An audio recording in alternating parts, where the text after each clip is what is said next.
കേക്കച്ച, നീ രാഹുലിനെ പണിയുവാൻ കാണിച്ച ആ മിടുക്ക് ഈ കള്ളന്റെ കാര്യത്തിൽ കാണിക്കാമോ? ഏതോ ഒരു അഭിസാരിക എവിടെയോ നിന്ന് എന്തൊക്കെയോ പുലമ്പി എന്നും പറഞ്ഞ് രാഹുൽ മാങ്കുട്ടത്തിൽ എന്ന മിടുക്കനായ യുവനേതാവിനെ പാർട്ടിക്ക് പുറത്താക്കി പടിയടച്ച് പിണ്ടം വെച്ച് ആദർശ തീരൻ മത്സരത്തിൽ ഗബ്ബടിച്ച നെട്ടൂർ കേക്കച്ചനോടാണ്. അയ്യന്റെ സ്വർണം അടിപടലം മോഷ്ടിച്ചു കൊണ്ടുപോയ അന്തംകമ്മികളുടെ ലിസ്റ്റ് ഓരോ ദിവസവും പുറത്തു വന്നുകൊണ്ടിരിക്കുകയാണ്. വാസു അഴിക്കുള്ളിലായി. മുൻ ദേവസ്വം ബോർഡ് പ്രസിഡന്റും പത്തനംതിട്ട ജില്ലയിലെ മുതിർന്ന CPM നേതാവുമായ A. പത്മകുമാറിനെ SIT അറസ്റ്റ് ചെയ്ത് റിമാൻഡിൽ വിട്ടു. സ്വർണം എന്നത് ചെമ്പ് എന്ന് സ്വന്തം കൈപ്പടയിൽ എഴുതിയത് പത്മകുമാറാണെന്ന് കണ്ടെത്തിക്കഴിഞ്ഞു. ഇയാളുടെ വിദേശയാത്രകളടക്കം പരിശോധിച്ചു കൊണ്ടിരിക്കുകയാണ്. കടകംപള്ളിയെയും ഏത് നിമിഷവും തൂക്കാം.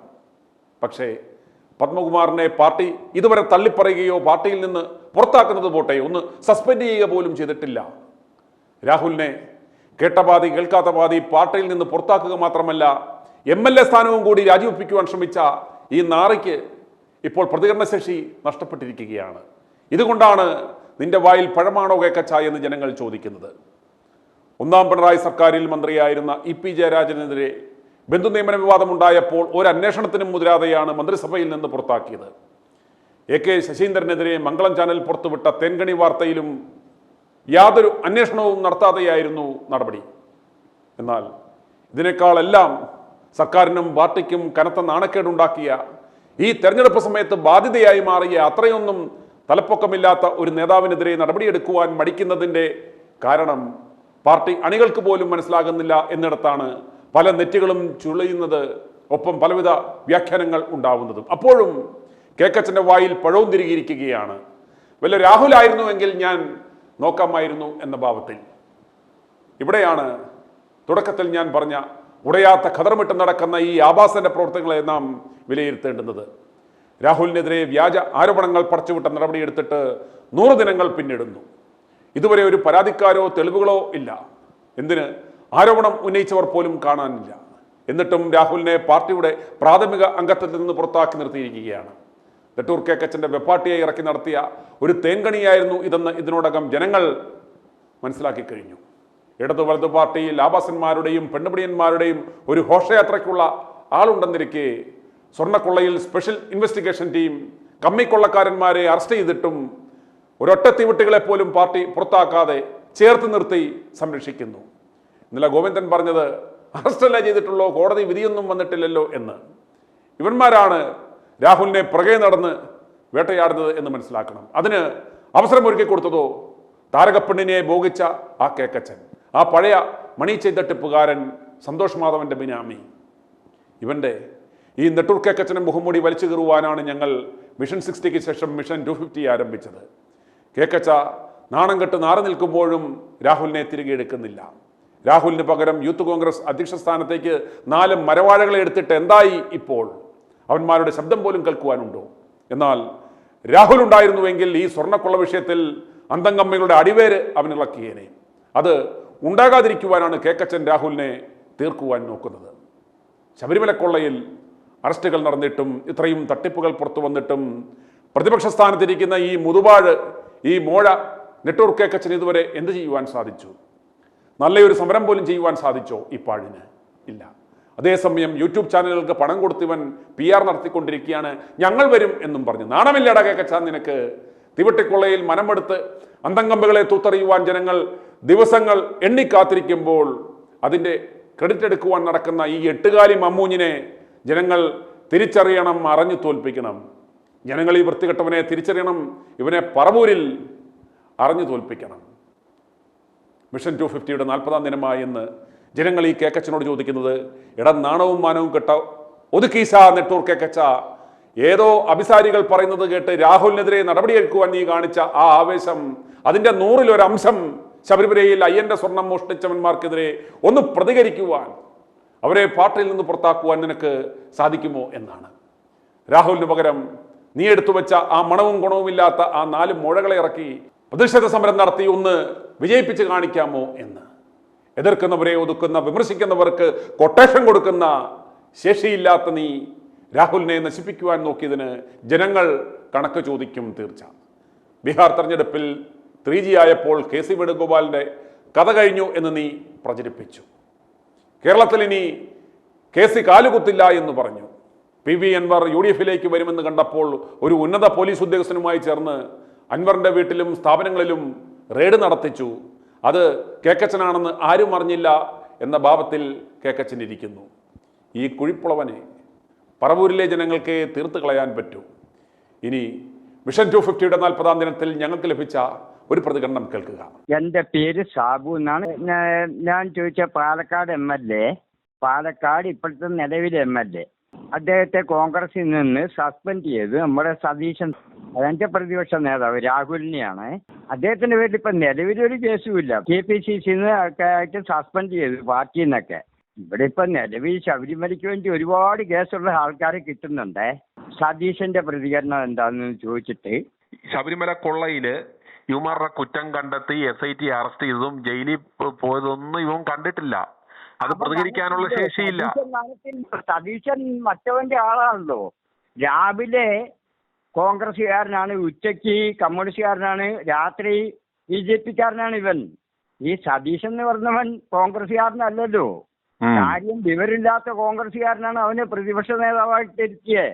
ആ രമേശ് ചെന്നിത്തലയെ നിർത്തിയാൽ പിന്നെയും അയാൾ ഒന്നില്ലെങ്കിൽ ഒരു സത്യത്തിലെങ്കിലും കൂട്ടു നിൽക്കുന്നവനെ. ഇവൻ വെറും കള്ളനാണല്ലോ. ഈ സതീശൻ വെറും കള്ളനാ സാറേ. സാറ് എൻ്റെ ഇതിങ്ങനെ പ്ലാസ് ചെയ്തെന്ന് വിട്ടോ. സതീശന്റെ തൊട്ടടുത്ത ഞാനുള്ളത്. അവനൊരു ഇന്റർവ്യൂവിന് വിളിക്കാൻ ഞാൻ നേരിട്ട് വരാം. ചാനലിൽ കൂടെ എന്നെയും വിളിച്ച എൻ്റെ നമ്പറാണ്. എൻ്റെ പേര് സാബു എന്നാണ്. ഞാൻ പെരുമ്പാവൂരാണുള്ളത്. അതാണ് നമ്മുടെ ജയറാമിനെ ഇപ്പൊ ഇന്നോ നാളെ എങ്ങാണ്ട് അയ്യപ്പന്റെ ഇതിന് വിചാരണയ്ക്ക് വിളിക്കുന്നുണ്ടെന്ന് ഞാൻ ഇപ്പം കേട്ടിരുന്നു. അപ്പോഴാണ് ഞാൻ വേഗം സാറിന്റെ നമ്പർ പറഞ്ഞേ. എവിടെയോ ആരോ എന്തോ ആരോപണം പറഞ്ഞെന്ന് പറഞ്ഞാണ് ഈ രാഹുലിനെ ഇത്രയും ദിവസമായിട്ട് ഇത് പരാതിക്കാരില്ല, കുറ്റമില്ല, കള്ളത്തരമാണെന്ന് തെളിഞ്ഞിട്ട് പോലും 100 ദിവസം പിന്നിട്ടിട്ട് പോലും ഇവന്മാർക്ക് നടപടി പിൻവലിക്കുവാൻ മനസ്സില്ല. സാറേ, ഞാനേ അതിന്റെ ഒരു ഉദാഹരണം സാറിനോട് പറയണേ. ഒരു മിനിറ്റ് എന്നെ ഒന്ന് സഹകരിച്ച് കേൾക്കണേ. പറഞ്ഞു. ഇപ്പോൾ ഈ പത്മനാഭനെ വരെ അറസ്റ്റ് ചെയ്തപ്പം നമ്മുടെ മാർക്സിസ്റ്റ് പാർട്ടിയുടെ സംസ്ഥാന സെക്രട്ടറി എന്താ പറഞ്ഞറിയോ? ആരോപണമേ പറഞ്ഞിട്ടുള്ളൂ. ആരോപണമിനെ അതുകൊണ്ട് അയാൾ കുറ്റക്കാരനാണ്ട, കോടതി ശിക്ഷിച്ചാലേ കുറ്റക്കാരനാവുകയുള്ളൂ എന്ന് പറഞ്ഞേ. ഈ രാഹുലിനെ പറ്റി ഇങ്ങനെ പെണ്ണ് കേസ് പറഞ്ഞപ്പോ തന്നെ ഇയാൾ വേഗം തന്നെ പാർട്ടിയിൽ നിന്നും അയാളുടെ ഔദ്യോഗിക സ്ഥാനങ്ങളിൽ നിന്ന് ഗമ്മറ സ്ഥാനം വരെ ഇയാൾ ഒഴിവാന്ന് നോക്കി. പക്ഷെ നാട്ടുകാർ പിടിക്കാല. പാലക്കാടുകാര് ആണല്ലോ ജയിപ്പിച്ചല്ലേ, സതീശന്റെ തറവാട്ടിൽ നിന്നല്ലേ ജയിപ്പിച്ചേ. അപ്പൊ അതുകൊണ്ട് മാത്രം പറ്റിയില്ല. അപ്പൊ സാറേ, എന്നെ ഇതിന് അയാളുമായിട്ട് ഈ സതീശനുമായിട്ടൊരു ഇന്റർവ്യൂവിന് എനിക്കൊരു സമയം ഉണ്ടാക്കി തരുമോ? എനിക്ക് അവന്റെ മുഖം നോക്കിയിട്ട് അവനെ എവിടെ വിളിച്ചാലും ഞാൻ വരാം. മുഖം നോക്കിയിട്ട് നാളെ ചോദിക്കാൻ വേണ്ടിയിട്ടാ. നിന്റെ നിലപാട് അവിടെ പോടാന്നല്ലേ? എന്തോ ആദ്യം തന്നെ അവന്റെ നിലപാട് അവിടെ പോയി നമുക്കറിയണമല്ലോ സാറേ. ഗോവിന്ദനെ ഞാൻ സമ്മതിക്കുന്നു. രാവിലെ ആയാലും ഉച്ചയ്ക്കായാലും അവരുടെ പാർട്ടിക്ക് വേണ്ടി ചുമ്മാതെങ്കിലും നിലപാട് പറയാന്ന് വെച്ചു, കള്ളവാണേലും. ഇവന് പ്രതിപക്ഷ നേതാവാണ്, ഇവൻ കോൺഗ്രസിന്റെ ആളാണ്. ഇവനൊരു നിലപാടില്ലാത്തവന്, ഈ തന്തയ്ക്ക് ജനിക്കാത്തവന് ഒരു നിലപാടില്ലേ? ഇവനൊരു നിലപാട് വേണ്ടേ? ഇവൻ പ്രതിപക്ഷ നേതാവുമ്പോ എന്ത് പറയണം?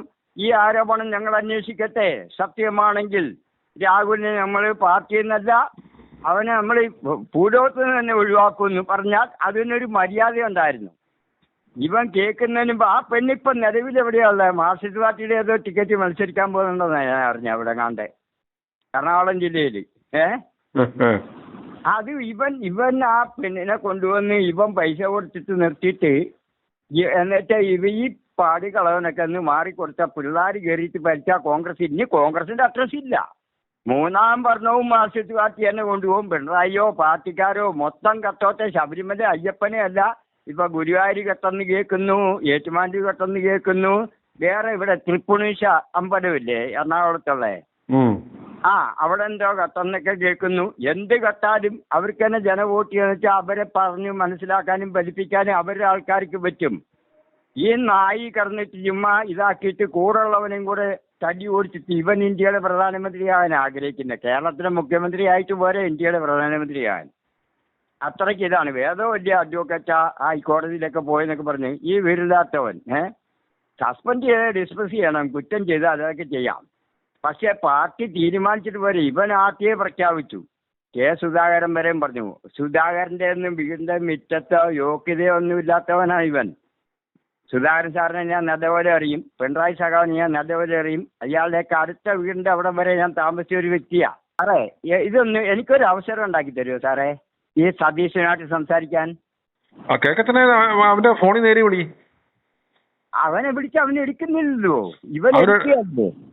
ഈ സാറേ നല്ലവനല്ലേ ഫോൺ എടുക്കുള്ളൂ, അല്ലാത്തവൻ ഫോൺ എടുക്കുകയല്ലോ. അല്ലാത്തവൻ ഇപ്പൊ ക്രൈംബ്രാഞ്ച് ആണോ വിളിക്കുന്നത്, CBI ആണോ വിളിക്കുന്നത് അറിയാത്തതുകൊണ്ട് ആ ഫോൺ എടുക്കല്ലോ. അറിയുന്ന നമ്പറാണെന്നേ അല്ലേ എടുക്കുള്ളൂ. ഇപ്പൊ സാറ് വിളിച്ചാൽ ചിലപ്പോൾ പെട്ടെന്ന് എടുക്കും, സാറിനെ അറിയുന്നതുകൊണ്ട്. എന്നെപ്പോലുള്ള വിളിച്ചാൽ CBI ആണോ SIT ആണോ എന്ന് അറിയാത്തതുകൊണ്ട് ഇവൻ എടുക്കുകയല്ലോ ഈ കള്ളൻ. ഈ കേക്കച്ചൻ ഇത്തവണ ജയിക്കുവോ? കേക്കച്ചനോ? അവൻ ജയിച്ചാൽ കോൺഗ്രസ് അതോടുകൂടി രാഹുൽ ഗാന്ധിയുടെ തന്തയ്ക്ക് ഞാൻ നേരിട്ട് വിളിക്കും. രാഹുൽ എന്റെ നമ്പർ മേടിച്ചിട്ട് രാഹുൽ ഗാന്ധിയുടെ തന്തയ്ക്ക് വിളിക്കും. ഇനി പുള്ളിക്ക് മനസ്സിലായത് പുള്ളി പെങ്ങള് നല്ല മോളാ പ്രിയങ്ക. ഞാൻ പറഞ്ഞില്ലേ എനിക്ക് വയനാട്ടിൽ വോട്ടുള്ളവനാ. വയനാട്ടിൽ മാനന്തവാടിയിൽ 17-ാം വാർഡ് എന്ന് പറഞ്ഞ ബൂത്തിൽ പ്രിയങ്കയ്ക്ക് വേണ്ടി വോട്ട് ചെയ്തിട്ടുള്ളവനാണ്. ഇവന് വേണ്ടിയും ചെയ്തിട്ടുണ്ട്, രാഹുലിന് വേണ്ടി. ഇനിയും അങ്ങനെയാണെങ്കിൽ രാഹുലിന്റെ തന്തയ്ക്ക് ഞാൻ നേരിട്ട് വിളിക്കും. അതിന്റെ സജീവ് ഗാന്ധിനെ നേരിട്ട് തന്തയ്ക്ക് വിളിക്കുന്ന രാഹുലിനെ ഓപ്പണായിട്ട് മലയാളം പറഞ്ഞിട്ട് മനസ്സിലാക്കിയിട്ട് സിറ്റിക്കനെ കൊണ്ട് വിളിപ്പിച്ചിട്ട് വേണമെങ്കിൽ തന്തയ്ക്ക് വിളിപ്പിക്കും ഞാൻ. അതായത് ഞങ്ങളുടെ കൽപ്പറ്റ MLA ആയ സിറ്റിക്കനെ കൊണ്ട്, സിറ്റിക്കന് മലയാളം അറിയാം, അവൻ അഡ്വക്കേറ്റുവാ. അവനെ കൊണ്ട് വിളിച്ചിട്ട് ഞാൻ ഇവരെയൊക്കെ തന്തയ്ക്ക് വിളിപ്പിക്കും. എന്നിട്ട് ഈ നാറിയെ ഈ പാർട്ടിക്കകത്തുനിന്ന് പുറത്തിയായിരിക്കണം. ഇവൻ ഈ പാർട്ടിയിൽ ഉടത്തോളം കാലം ഈ പാർട്ടി നന്നാകൂല, ഇവൻ നന്നാക്കുമല്ല. ഇവൻ മറ്റവരെ ബിനാമിയാന്ന് നീ. ഇവൻ ബിനാമിയാ. ഇവൻ കാശ് മേടിച്ച് കൂട്ടിക്കൊടുത്ത് നടക്കുന്ന. ഇവനെ പറ്റി സാറ് കേട്ടായിരുന്നു? ഒരു സ്ത്രീ ഇവന്റെ നാട്ടിൽ പറഞ്ഞതാ. പണ്ട് ഇവന് എന്താ കീറിയൊരു ട്രൗസർ വിട്ട് ആ ചേച്ചിയുടെ അടുത്ത് പോയൊരു ചരിത്രം പറഞ്ഞായിരുന്നു. സാറ് കേട്ടായിരുന്നോ അങ്ങനെ? അവനാണിപ്പം വേദാന്തം തോന്നുന്നത്. ഒരു കാക്കി ട്രൗസർ ചെവിട്ടിലെങ്ങും ചെവിടെന്ന് പറഞ്ഞാൽ നമ്മുടെ പുറവശത്തൊന്നും ഒന്നുമില്ലാതെ ഒരു കീറിയ ട്രൗസർ ഒരു പ്രായമുള്ള ചേച്ചിയുടെ അടുത്ത് പോയൊരു ചരിത്രം ചേച്ചി പറഞ്ഞിട്ട് ഞാൻ ഈ വാർത്ത കേട്ടു. ഇപ്പൊ ഒന്നും അതൊരു 3-5 മാസമായി ആ വാർത്ത കേട്ടിട്ട്. സാറ് കേട്ടായിരുന്നോ അങ്ങനെ ഒരു വാർത്ത? അയാളുടെ നാട്ടിൽ തന്നെയുള്ള ഒരു ചേച്ചിയാ. ആ ചേച്ചിക്ക് എന്തായാലും ഇപ്പൊ ഒരു 10-80 വയസ്സെങ്കിലും ഉണ്ടാകാം. സതീശന്റെ പ്രായം വെച്ച് നോക്കുമ്പോ അത്രയെങ്കിലും ഉണ്ടാകാം. ആ ചേച്ചി ഈ ഒരു 8 മാസം മുമ്പ് പറഞ്ഞിട്ട് ഞാൻ നമ്മുടെ ചാനലിക്കോട് ഇവിടെ കേട്ട ഒരു വാർത്തയുണ്ട്. ഈ നാറി പണ്ട് കീറിയ ട്രൗസർ എന്റെ അടുത്ത് വന്നയാണെന്ന് പറഞ്ഞിട്ട്, എന്നിട്ട് എന്നെ പറ്റിച്ചിട്ട് ആ കാശ് പോലും തന്നില്ലാന്ന്. എന്നുവെച്ചാ നമ്മളൊരു ചായക്കടയിൽ പോയി ചായ കുടിച്ചാലും അതിന് കാശ് കൊടുക്കുകയല്ലേ. അതുപോലും കടം പറഞ്ഞിട്ട് പോയെന്നാ പറഞ്ഞേ. അവനാണ് മുഖ്യ മന്ത്രിയാകാൻ വേണ്ടി നടക്കുന്നത്. അവനാണിപ്പൊ മുക്കുന്ന മന്ത്രിയാക്കി. ഇപ്പൊ തന്നെ മുഖ്യവനാ ഉള്ളേ. അതിലും മുക്കാൻ ഇപ്പൊ ഇവൻ കൂടെ കയറിയാ പിന്നെ ശബരിമലയും കൂടെ ഉണ്ടാകുമെന്ന് എനിക്ക് തോന്നുന്നത്. സാറേ കോൺഗ്രസും കൂടെ ഭരണത്തിൽ വന്നാലേ കേരളത്തിലെ എല്ലാവരും സ്ഥിരം ഭരിച്ചിട്ട് ഒരു കാര്യമില്ല. മാറി മാറി ഭരണം വന്നാല് അതിന്റെ സാറ് ഭരിക്കുക, പിന്നെ ഞാൻ ഭരിക്കുക, പിന്നെ മറ്റൊരാൾ ഭരിക്കുമ്പോഴാണ് എനിക്കും സാറിനും ഒരു പേടി ഉണ്ടാവുള്ളൂ. ഒരാൾ തന്നെ വേലിയുന്ന വിളവിന്റെ കാര്യമൊന്നും പറയണ്ടല്ലോ. പക്ഷെ ഇവർക്കൊക്കെ ബിനാമിയാ. അവസാനമായി ഒന്നുകൂടി ചോദിക്കുകയാണ്, കേക്കച്ച, നീ രാഹുലിനെ പണിയുവാൻ കാണിച്ച ആ മിടുക്ക് ഈ കള്ളന്റെ കാര്യത്തിൽ കാണിക്കാമോ? പൊളിക്കും. i2i News, an eye for truth. i2i News subscribe ചെയ്തിട്ടില്ലാത്തവർ ഇപ്പോൾ തന്നെ സബ്സ്ക്രൈബ് ചെയ്യുക. നോട്ടിഫിക്കേഷൻ ലഭിക്കുവാൻ ബെൽ ബട്ടണും അമർത്തുക.